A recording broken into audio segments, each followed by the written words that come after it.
ကားမှုပြောက်ဆေးလို့အများစုခေါ်ကြတဲ့ဆေးဝါးကက်လေးတွေကိုအများစုက vitamin B6 နဲ့မှားတတ်ကြပါတယ်တကယ်တော့ vitamin B6 မဟုတ်ပါဘူးဒီဆေးက diamond hydronate ဖြစ်ပါတယ်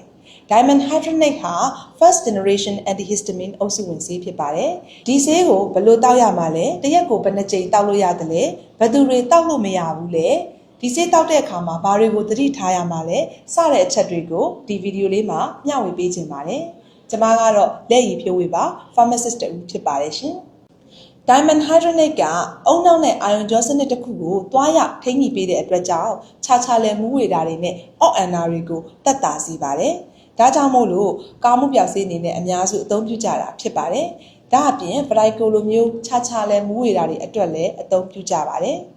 Diamond hydronate တောက်မယ်ဆိုရင်ဆေးအာနိသင်ကချက်ချင်းမရပါဘူး။စတောက်ချင်းဆေးအာနိသင်မရပါဘူး။နာရီဝက်တစ်နာရီလောက်နေမှဆေးအာနိသင်စရတဲ့အတွက်ကြောင့်ကားမစီးခင်နာရီဝက်လောက်ကြိုပြီးတော့တောက်သုံးပေးဖို့လိုအပ်ပါတယ်။အသက်12နှစ်နဲ့လူကြီးတွေအတွက်ဆိုလို့ရှိရင်50 mg ကနေ100 mg ကိုတစ်ရက်ကို3ချိန်ထိတောက်သုံးပြီးလို့ရပါတယ်။တစ်နေ့ကိုအများဆုံး400 mg ထိတောက်သုံးပြီးလို့ရပါတယ်။ဒီပမာဏကစိတ်ချရပါတယ် safe ဖြစ်ပါတယ်။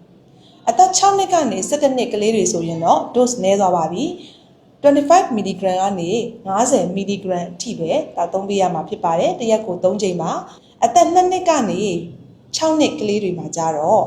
dose က12.5 mg to 25 mg ဖြစ်ပါတယ်။တစ်ရက်ကို3ချိန်တောက်သုံးပေးလို့ရပါတယ်။အများဆုံးကတော့75 mg ဖြစ်ပါတယ်။